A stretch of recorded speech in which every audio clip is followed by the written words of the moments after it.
Excellences, Mesdames, Messieurs les ambassadeurs, miryango bibuka abavandimwe ababyeyi banyu abo mwashakanye bakoreraga amashami y'umuryango w'abibumbye hano mu Rwanda. Ndavuga mu ndimi zombi Igifaransa n'Ikinyarwanda, ndakeka ko abenshi mu byumva.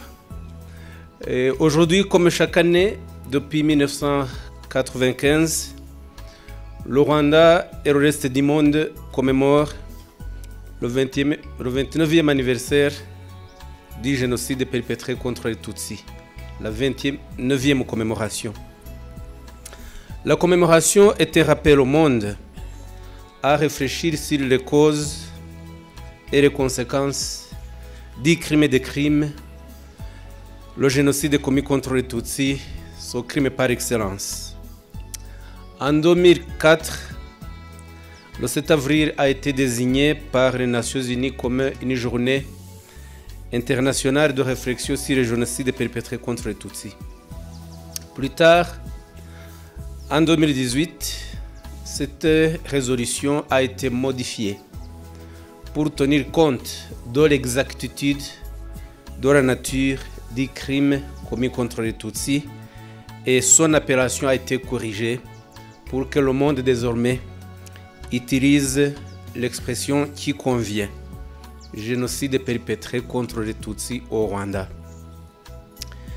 Et nous en profitons évidemment pour demander à tous les États d'utiliser l'exacte nomination, qualification de ce génocide, parce qu'on trouve encore certains politiciens, certains hommes politiques qui utilisent un langage qui sème l'ambiguïté, allant à dire qu'il y a eu les morts des deux côtés, comme s'il s'agissait d'une bataille mutuelle.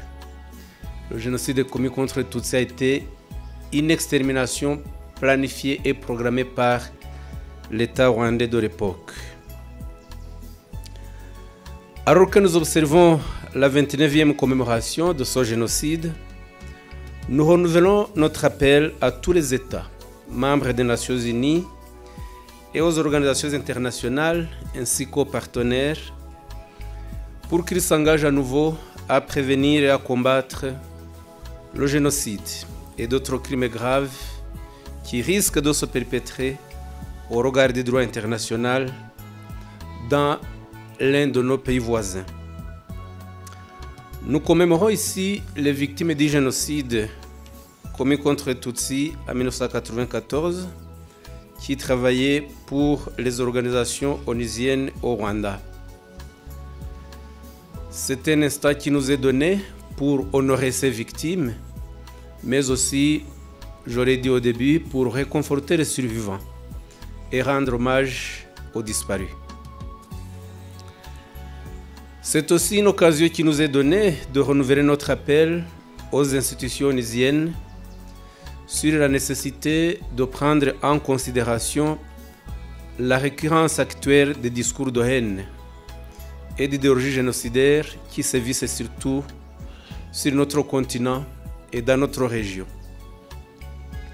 Le génocide perpétré contre les Tutsis en 1994 fut le produit d'un programme long et bien planifié, enraciné dans une idéologie de haine, dans une mobilisation de longue date.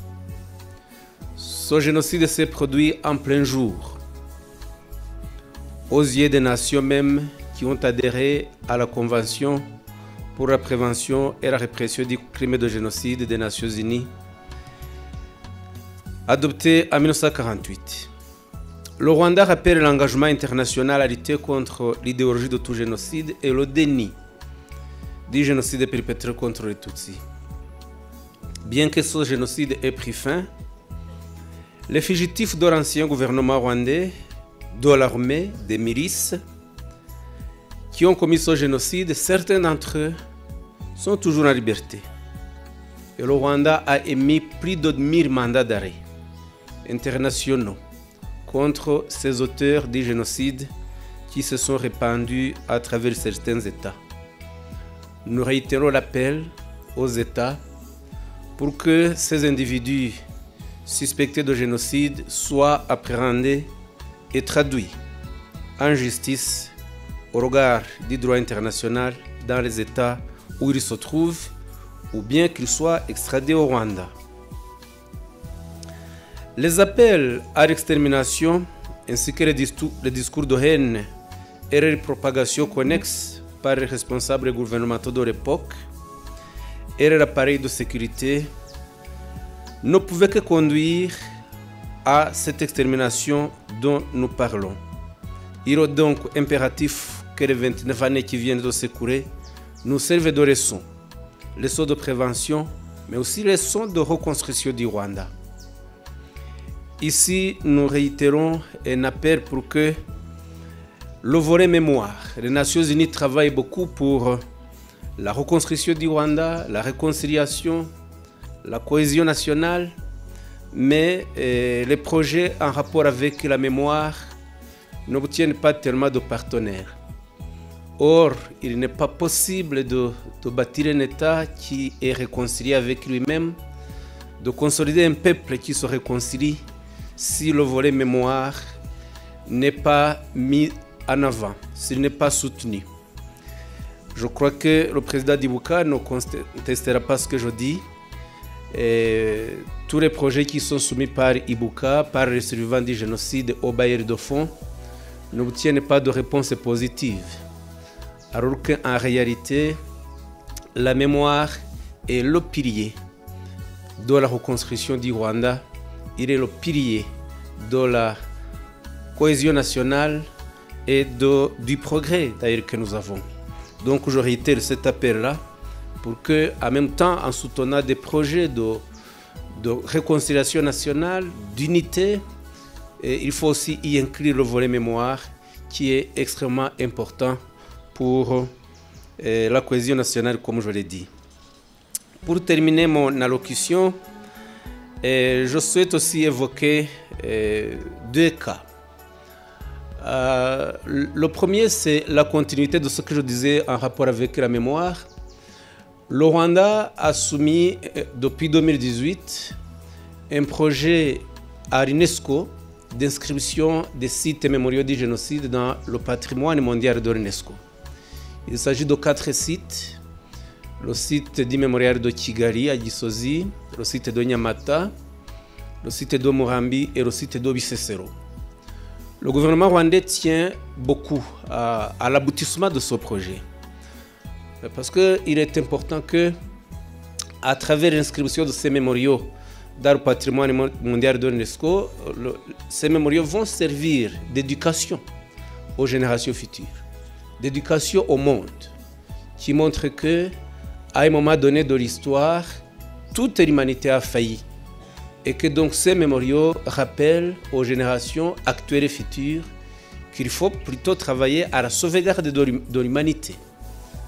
Et ce projet, nous comptons, nous pensons, nous souhaitons qu'il soit soutenu par tous les États.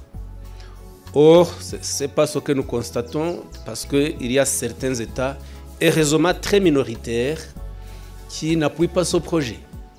Comme quoi, ce serait un projet qui ravive la haine ou bien qui n'entre pas dans l'idéal de la réconciliation nationale, alors que c'est tout à fait le contraire. C'est tout à fait le contraire, dans le sens où, je l'ai expliqué, la mémoire est un élément important, non pas uniquement pour le Rwanda, mais aussi pour toute l'humanité.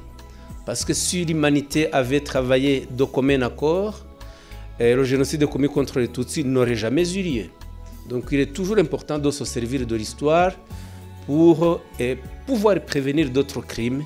Et nous pensons que l'inscription de ces sites dans le patrimoine mondial de l'UNESCO va être un atout important pour l'éducation que nous souhaitons.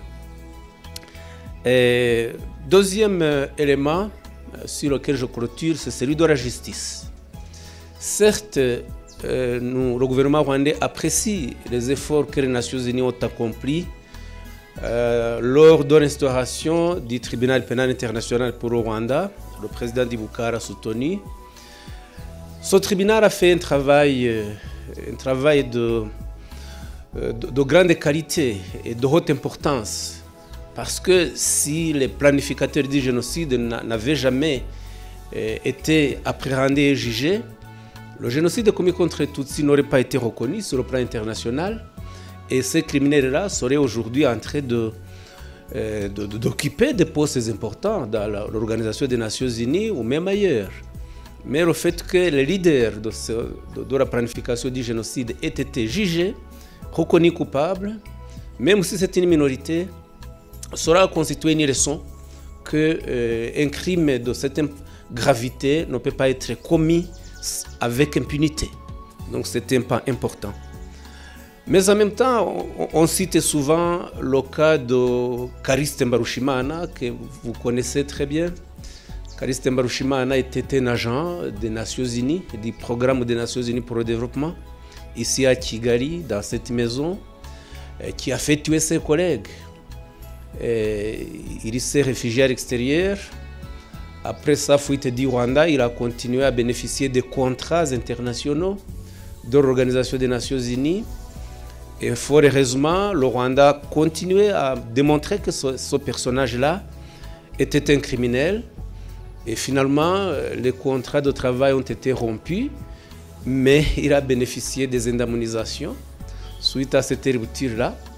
Tout cela pour démontrer qu'un criminel peut vivre aisément, financièrement, sur le sang des innocents et en bénéficier aussi de la bienveillance d'une organisation internationale telle que l'ONU.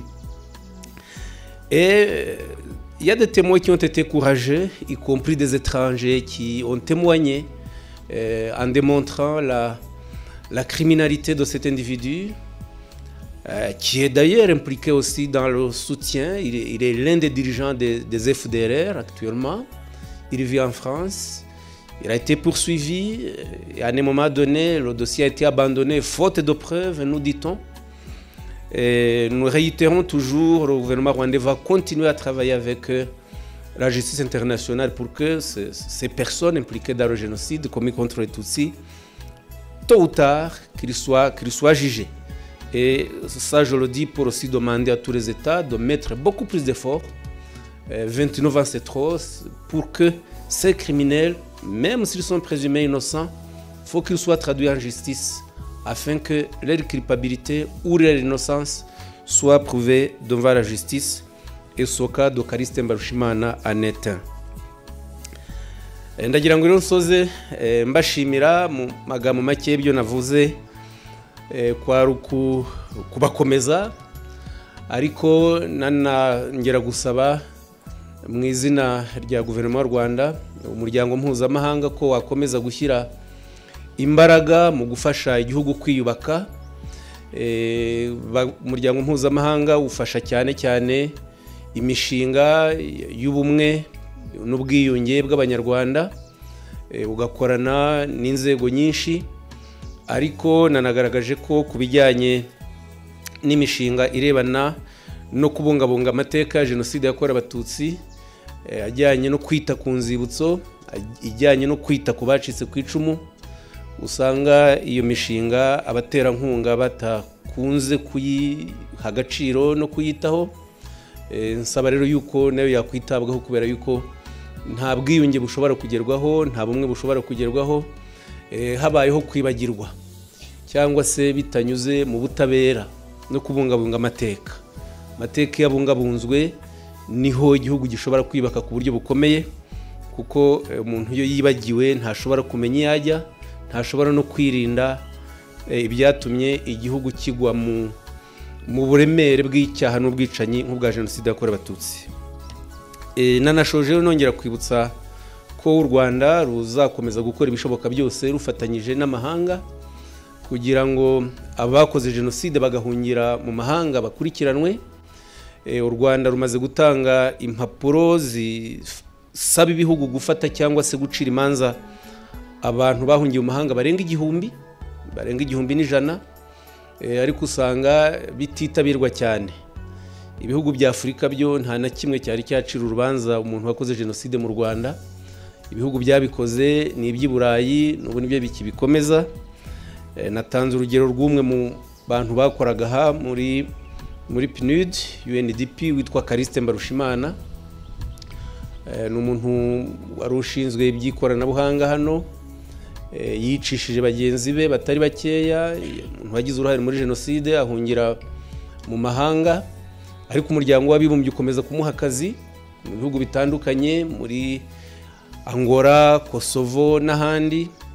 U Rwanda rukomeza kugaragaza uruhare rw'uwo muntu muri jenoside, aza kugeraho umuryango w'abibumbye uhagarika amasezerano y'akazi, ariko yakomeje nawe kurega, aza guhabwa n'amafaranga y'indishyi.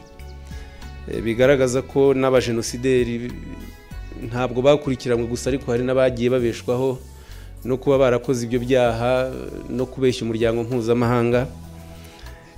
Ariko yahungiye mu Bufaransa, ubutabera mpuzamahanga bugerageza kumukurikirana, ibimenyetso ngo bigaragara ko bidahagije, ariko icyaha cya jenoside ntigisaza, ntimucike intege. Jenoside yakozwe na benshi, biragoye ko bose bagezwa mu butabera, ariko ntituzigera ducogora gukurikirana abo bantu aho bari hose, kugira ngo amaraso bamennye imbere y'ubutabera bahagezwe babisobanure. Nongera kubakomeza nanashima ko abana mwakuze, mwibuka ababyeyi banyu, mukomeza kubahesha icyubahiro, n'icyabatera ishema ni ukukomeza kubona namwe mukomeye, mwiyubatse, muticwa n'agahinda n'ubwo akababaro gahoraho. Mukomere rero, igihugu kirahari, kiri kumwe namwe, kandi n'umuryango w'abibumbye nk'uko wakoze igikorwa cyo kubashyira hamwe nabyo ni byiza. Muzakomeze namwe mwishyira hamwe, mutere imbere. Murakoze, mugire umunsi mwiza, mugire amahoro.